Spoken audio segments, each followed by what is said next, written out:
po ang engineer. Hoy!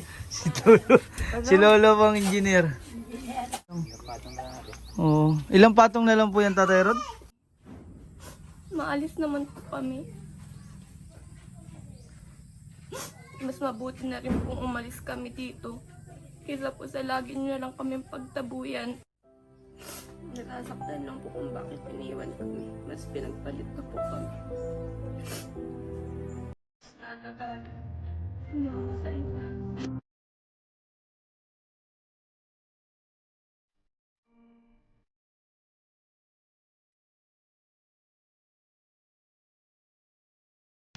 Pagkakabang ko na lang yung aking buhay. Nakakatulong na lang sa akin. Magtanim ang community namin.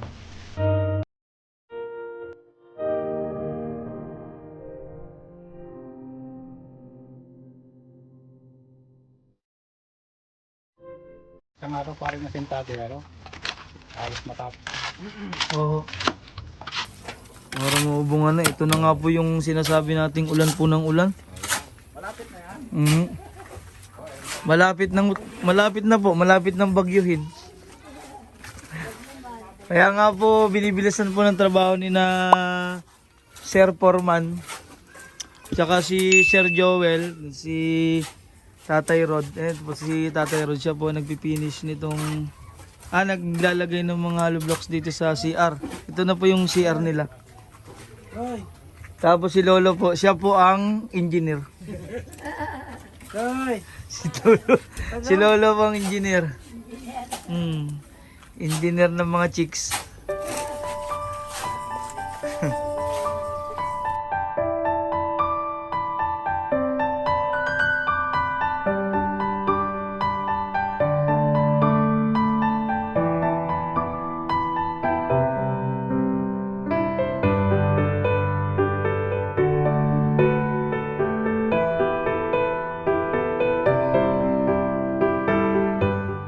Yun, umulan umaraw po, diretso po yung trabaho nila.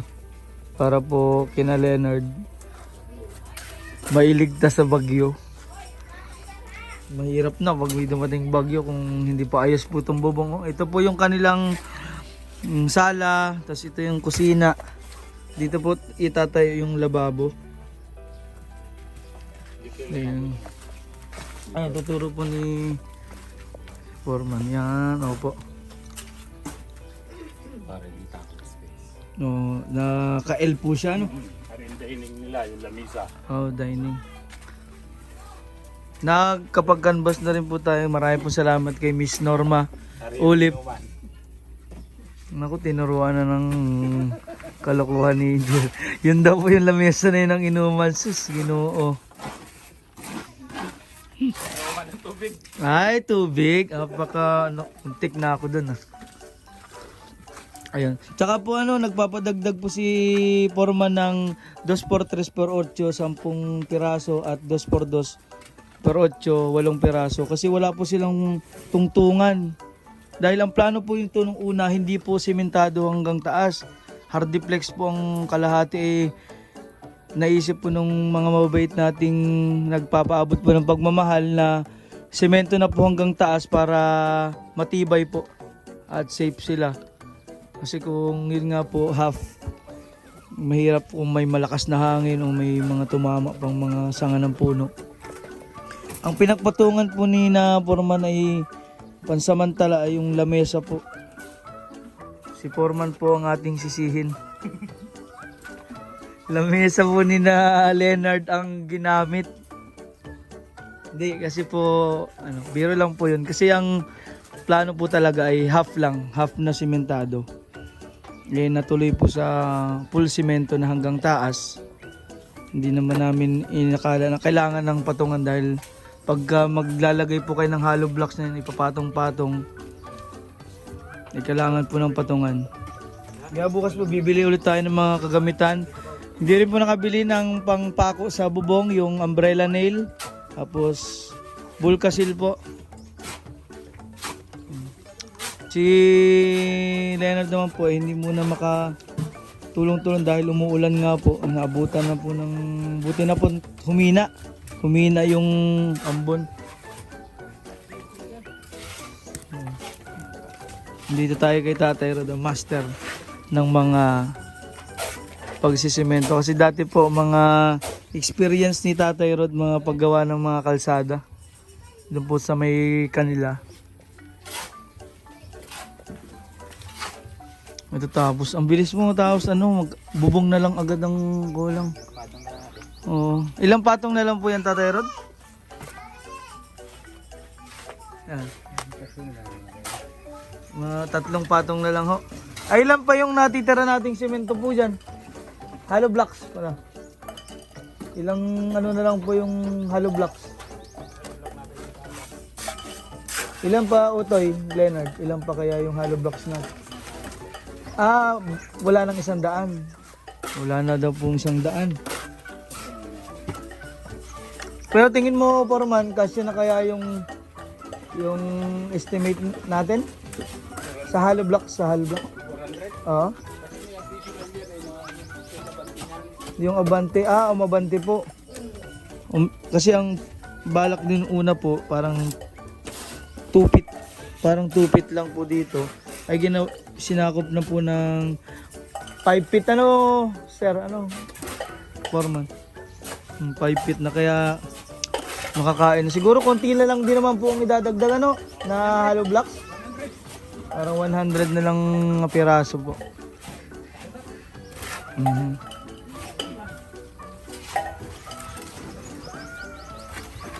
Ito po yung paglipat na lipat po ni Tatay Rod, may trabaho agad. Napakaswerte po ng paglipat ni Tatay,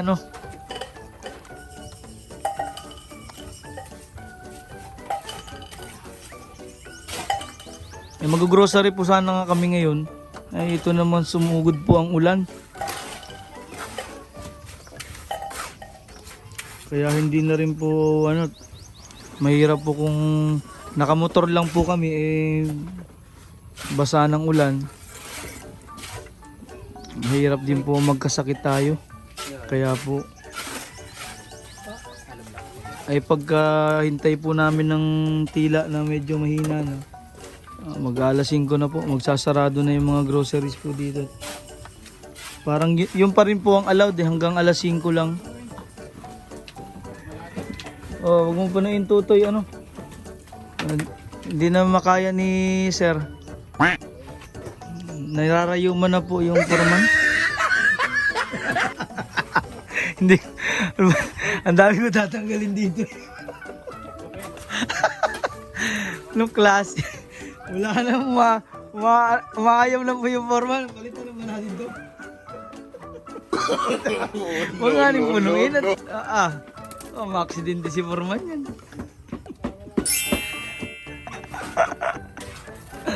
Ay nako. Yan. Tutaya, wag mong punuin yung timba at mahirap na iangat nga naman kahit naman ako talagang mabigat po yung semento na may halo na po. Ang graba, malalaking bato.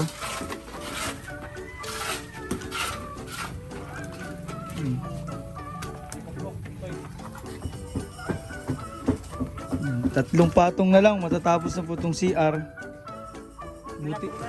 Buti yung ulan talagang tumigil po. Nakisama naman po sa atin. Si Lola, kumustahin natin. Lola, kumusta po kayo diyan? Nakapagpahinga naman po kayo? Oo. Kunting tiis na lang po At tsaka po yung sinabi nyo sa akin, bukas ko po gagawing umaga na po. Papunta po ako ng barangay. Thank you. Bababarangay na po natin si Lolo. Opo. Kunting tiis na lang po at matatapos din po natin ito, Lola. Salamat sa inyo. Grabe na po ang mansyon. Kala ko po ay kubo ang agawin namin. Ay mansyon na po ito, Lola. Nagulat din po ako parang mansyon na po ito. Ano po masasabi niyo, Lola, sa inyong mansyon? Aba, nagpapasalamat ako at sa aking mga panalangin araw-araw. Sa biyaya ng Panginoon ay kami ay ko ay aking panalangin ay dinilig ako ng Panginoon na kahit ako magkakaedad na, mag-75 years old na ako, ngayong October 7, nagpapasalamat pa rin ako sa Panginoon. Kahit ako ay nagkakaedad na, binibigyan pa rin ako ng buhay at kalakasan araw-araw. Salamat din sa inyo na mga tumutulong sa amin, unay sa Panginoon. Pangalawa, mga nagpapanday. At Araw at umaraw at umulan po ay tuloy po. Ano po? Oo. Napakasisipag po nila. At tuloy-tuloy ang kanilang pagtrabaho, nadali-dali. Opo, kasi nga papasok po yung ulan ng ulan na, Oo. na ano. Unti-unti umuulan. Oo, Mabuti naman, ngayong buwan na to, ipapasok na po ang tag-ulan Oo. dito po sa atin. mabuti naman sa biyaya ng Panginoon ay Kwan. Madali silang tumigil. Opo, ano, biglang, Oo. ang lakas po kanina, sabi ko, naku, paano kaya sinalula doon? Okay naman. O, ngayon po tumila na, wala na yung ambon, kunti-kunti na lang po. Oo, nagdari-diretso na kayo sila ng trabaho. Opo. Sige po, Lola, ano? Sige, mag-iingat kayo At talagang pinapaspasan na po ni na Foreman para maging ligtas. Wala na po tayong iisipin na Lola, wala nang tutulo, wala nang mapuputol na. Grabe pala po yung tinanggal sa inyong mga kahoy po at talagang puro anay. Yung kanina, hindi na tumulo sa tapat namin. Wala na po. Wala. Natakot na po ang ulan. Oo. Ang lakas kanina ng ulan. Nga po yan, lakas nga, putik nga po dito. Dahil wala na nga pong bubong itong sala ni na Leonard. Ayan po. Wala nang bubong. Ay biglang umulan ng malakas. OFW. Opo, maraming salamat po sa mga nagpapaabot po ng pagmamahal. Araw-araw po kami nagpapasalamat. Yung mga OFW, mga kababayan po nating mga busilak pong nagpapaabot para po sa mga pamilya ng ating mga tinutulungan po.